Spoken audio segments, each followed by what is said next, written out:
While some students will hang out, go on vacation, and take a break over winter, you need to lock in. Let me tell you why. All it takes is 21 days of focused work to build great habits that can propel you at terminal velocity into next semester. So why should you wait until next semester when you can be building those habits and those skills over winter break? Step one to the lock-in protocol is to build strong consistency. Showing up every single day is the most important thing to do by far because it's the most important part of building a habit. And of course, you don't need to work every single day for 3 hours a day because we all have different schedules. Some days are going to be busier than others, but the general rule of thumb is to work on whatever you're doing for at least 15 minutes a day, or if not every single day, then have a consistent schedule. More about scheduling a little later in the video. The second point of this video, and the biggest one I'd say, is being intentional about what you want to lock in on. And to do that, to find what we want to lock in on, we have to ask ourselves 4 big questions. First, what classes did I just take last semester? Think about the classes, think about what you liked about them, what you didn't like, what you learned, what you didn't learn. The second question is, what did I struggle with the most? Out of all these classes I just took, which one was the hardest for me and why was it hard for me? The third question is, what classes am I going to take next semester? Looking forward, hey, what excites me? What gets me excited about going back to school? And are there any classes, say you read the syllabus early or you read the class description early, what gets you excited about that class? So identify a class that gets you excited. And the fourth question you need to ask yourself sort of combines all of the other 3 above. And you're going to say, hey, how can I combine those 3 answers to create a topic of interest for myself? And how can I pursue that topic over winter break? If you're having a hard time answering those questions or you just can't come up with something, realize that this is not the gospel and this is not an end-all be-all sort of deal. Locking in on any specific subtopic in your area of study is better than nothing. So for example, if you're doing software engineering or you want to become a programmer, picking up a new language over winter break is not only 1, very doable, but 2, it's going to boost your programming confidence and your breadth, right? Learning a new language is hard and you're not going to become an expert at it, but learning the fundamentals and learning basic things, doing basic projects, not only adds to your resume, but it adds to your general programming depth of knowledge. So something is better than nothing if you can't come up with a specific topic from those answers above. The third main point is to be realistic. Guys, it's the holidays. I do not want you, and I'm not recommending, to shun all of your family and friends so you can lock in. That doesn't make any sense, and that is not what I'm advocating for.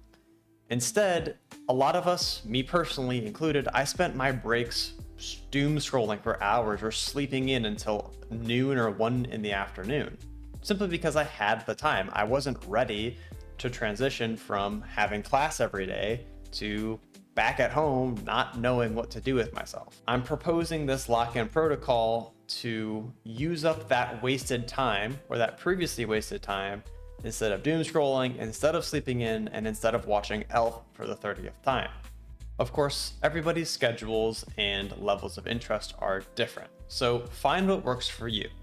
The main idea here, though, is cutting out all of the previously non-productive things, right? Doom scrolling, watching movies, sleeping in, cutting out all of those things with something that interests you and something that has a productive output. Not only is this going to make you feel better over break, because I certainly did not feel great waking up at 1 p.m. every day, it helps you feel better over break, but it also will put you ahead of the curve come next semester. And finally, talking about next semester, let's go back to those 4 questions we asked ourselves at the start of the video. What does that actually look like in practice? Let's take a look at what the lock-in protocol actually looks like. And For this, we can break it down into 5 main points that you can follow. First, identify your schedule. Where are the breakpoints? Where are the busy points? For me, and probably for a lot of you, I'm not going to be working on Christmas Eve or Christmas Day. It's just not realistic. But for the majority of the other time, it's a little flexible, right? I have plans here and there, but a lot of my day is flexible. Step 2 is where you're going to ask yourself those important questions that we identified at the beginning of the video. So as an example, let's say question 1, what classes did I take last semester? Well, let's say I took a networking course and blah, blah, blah, 4 other courses. But the one I want to focus on is this intro to networking course. Question number 2, out of those courses, which one did I struggle with the most? I struggled with networking the most, and it was very confusing to me. I had a hard time grasping on to this networking course. Number 3, what classes am I taking next semester? Well, next semester, I'm looking at my schedule, blah, blah, blah, and I'm going to be taking an IT administration course next semester. And question 4, how do we tie all of these things together? Well, let's say I want/need to learn about how IT administration actually and typically triages networks. So what real networks actually look like? How does network topology work? What does that look like from an IT administration perspective? And what are the applications of networking in general?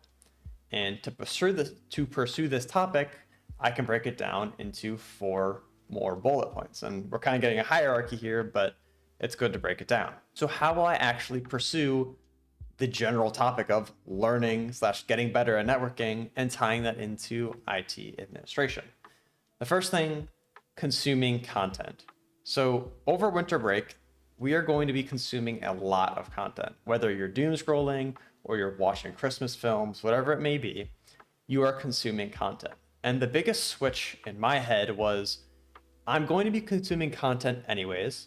How about instead of watching the brain rot that I already watch, switching that to something that I'm interested in? So for this example here, let's say instead of doom scrolling for 2 hours, I'm going to follow NetworkChuck and I'm going to consume networking content and watch networking content because it's a passive way of learning. By far is it not the best way of learning, but you're still passively learning things about networking by watching networking content creators. Seems simple, but it's a big switch and a very difficult switch to do. So I highly encourage you to, when you are consuming content, try to consume related content to what you're actually interested in. Number 2, for this networking lock-in protocol, I'm going to create a mini home lab where I can create and simulate a network playground for the next 2 bullet points. And number 3, I'm going to perform a case study.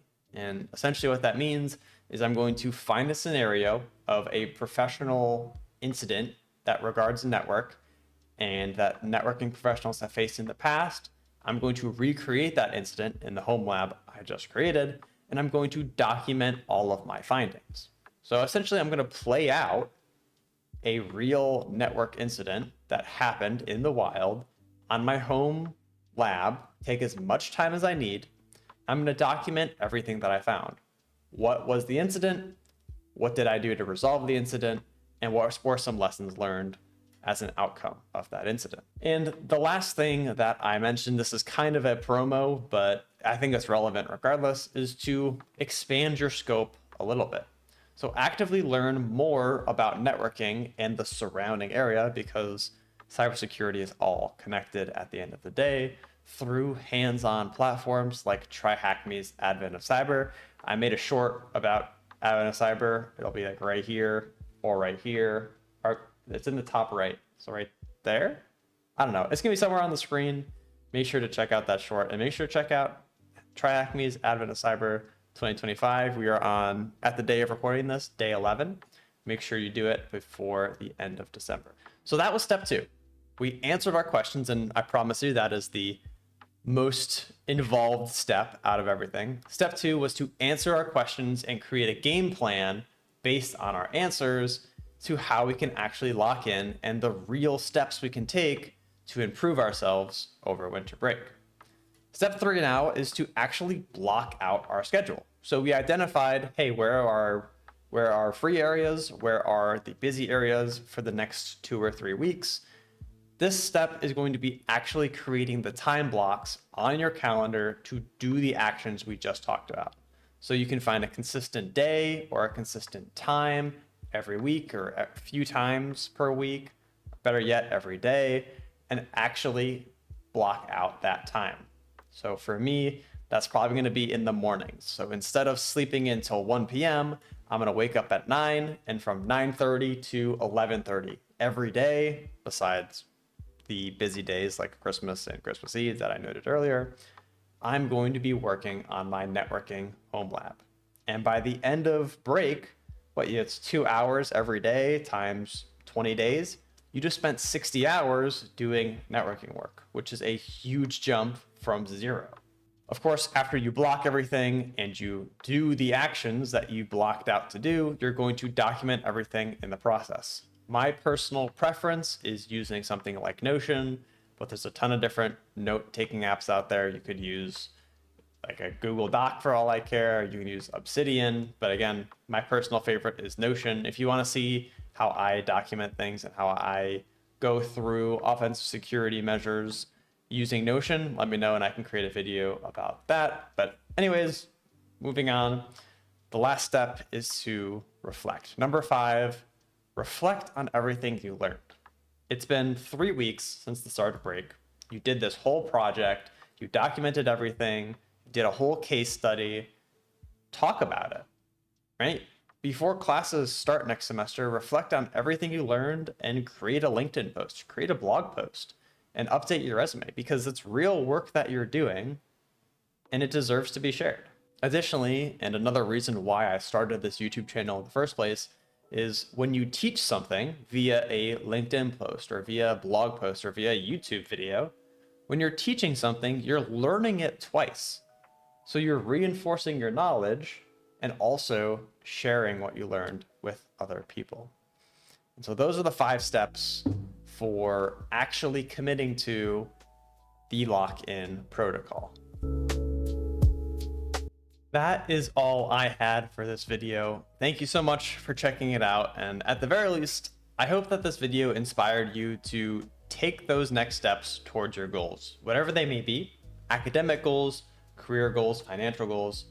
I hope that you lock in this winter, not only for your sake, but also for the world's sake. I think we could all use a little less brain rotting, and as much as I love the movie, a little less elf. Thank you so much for watching, and I'll catch you in the next one. Happy holidays.